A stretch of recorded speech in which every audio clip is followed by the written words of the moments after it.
So, you know what I really like about Southern tea? No. What do you really like? It comes with children, living children.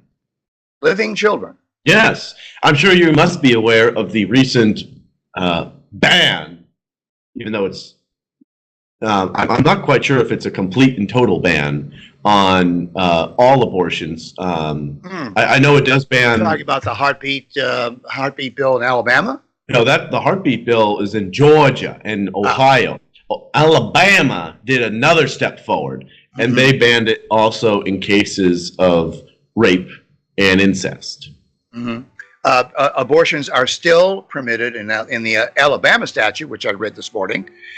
They're still permitted when a physician can verify.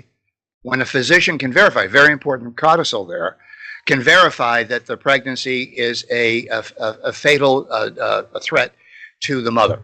If the mother's life is fatally at stake. Yeah. It has to be fatal. It can't be like, oh, I've got a headache.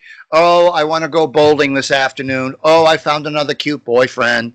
No, it can't be anything like that. Yeah. It can't be anything there's a huge difference between risk of health of the mother and risk of life of the mother. Huge difference. Huge difference. Right. But a lot of people are talking about how this is inhumane, which I find to be the most ironic thing ever, that you know, not killing something is inhumane.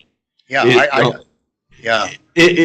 keep trotting out the exact same arguments, but you take any of these arguments to their reasonable conclusion, it's just, I mean, next time you hear somebody rant, replace all of their made-up buzzwords like reproductive health care. Change that to me killing a child. What is reproductive health care? Like, I mean, a natural birth is the safest and healthiest. Any other like a C-section, an abortion, that is an increased risk. You are putting yourself more at risk. You are being greater risk to your health by doing an abortion. Yes. Yeah. You know, I was watching Senator Booger. Is his name Booger? Like the thing you pick out of your nose, Booger? You'd think it would be Booker, but he's never read about Spartacus. So. Anyway, he says that this law is a threat to civil rights. It's so the thing is that they don't admit that the fetus in the womb is a human being. I think they must think it's a giraffe or a pine tree, it's a fetus. It's a fetus, but they never explain a fetus of what? Is it a giraffe fetus? Is it a hippopotamus fetus? No, you see, central to their whole argument against these laws of protecting the unborn, the preborn, as I call them, preborn. I think Seth Gruber calls them the preborn as well. The central to their argument is the assumption that at procreation, what happens after procreation, the instant of procreation, is not a human being yet. And they keep moving the goalposts. Okay? They keep moving the goalposts. So brainwaves, or whether there's like heartbeat. Heartbeat used to be a goalpost. Now it's like nope. The heartbeat's like no. That's cruel and evil if you put that. And then they said, okay, well, the Hyde Amendment. Okay, you're familiar with that. I think our listeners, even in Japan, have heard about the Hyde Amendment. Basically, the Hyde Amendment says, okay, no abortions can be funded with federal tax dollars in the first trimester. However, then the feminists and the feminazis and they've moved the goalpost to we can do abortions in the second trimester. Well, there have been many instances of babies being born in the second trimester, live births. They're called preemies. When I was a kid, I knew some preemies. They were in my school. And their moms and their dads would, at any gathering, they'd say, she's a preemie baby. She was born really early. And you go, oh, how much did she weigh? Well, she only weighed 4 pounds. Wow, she weighed 4 pounds. I was 9 pounds. I went to full term. So the root of this problem is the left, the cultural Marxists, have succeeded in redefining. Oh, you're 100% right. I don't mean to interrupt you, but that's really where they're standing on is Yeah. It's words and definitions. Yeah. I'm constantly astounded when they say, oh, well, you're not pro-life, you're pro-birth. Well, does that mean you're anti-birth? I mean, they use such words and phrases that it forces your thinking in a certain way. It doesn't let you honestly see the whole situation. They use what's called a euphemism, and a euphemism is taking something that's not pleasant and putting some lipstick on it. Okay. Yeah, like saying instead of saying sex, you say they slept together. You just reminded me of something. In the medical community, I know I did. I know I reminded you of something. As soon as you said sex, no, no. In the medical community, they have lots of euphemisms. They never want to talk about death. You know how they describe death? Pass away. No. Moved on. No. She was compromised this afternoon at 7:35. Oh, that's interesting. Compromised. Like she compromised with life and said, "Okay, we're done here." Her ends, her actual existence was compromised. Now they're masters. Doctors are masters at euphemisms. Well, you see, the other thing. This is why they've been able to get away with abortion propaganda for so long, is that they throw people away from the table. And they act as, like, for example, a lot of feminazis watching this right now are probably pretty upset that it's two men talking about this. And they're also, this is something that really made me just laugh. Well, I don't know about you, but, I speak for yourself. I know. Well, yeah. Well, it is a Tuesday. No, it's a Thursday. So, it's hard to tell what I'm not wearing yellow. I'm not wearing yellow. Yeah. So, in Alabama, I believe most of the senators that voted for the bill were men.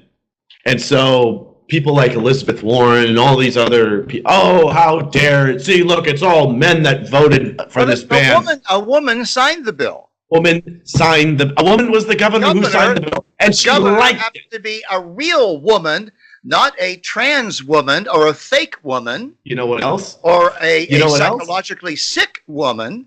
55% of the Alabama electorate are female. Meaning a majority of the voters, the people who actually voted for people, were female. So when they make that sort of a claim, what they're basically saying is that the women of Alabama are stupid. Right. So now, it's not men are evil controlling now. It's now women are stupid. That's their newest. How do you think this is going to shake out at the pardon the expression? How do you think this is going to shake out at the Supreme Court level? At the Supreme Court level? Yeah. Well, I mean, put on your crystal ball. It's pretty clear that an organized, I assume the ACLU of Alabama is going to take them to court because, I mean, they've basically admitted, if they don't challenge this, they've admitted defeat.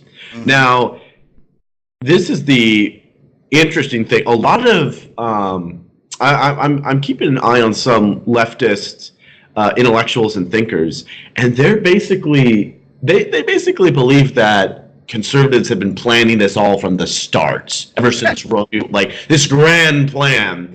And like, sisters, I got to tell you something very straightforward. We've always been very, very frank. We conservatives and pro-life people, the agenda, and we said it at the leader of the March for Life rally in Washington, D.C., said it explicitly. We are not just marching to put more restrictions or more bureaucracy. We're trying to make abortion unthinkable. We're not even trying to overturn Roe v. Wade. We're trying to do the same thing we did with slavery. We're talking at least 2 or 3 constitutional amendments to make sure to make it so taboo. You bring it up and your career is over.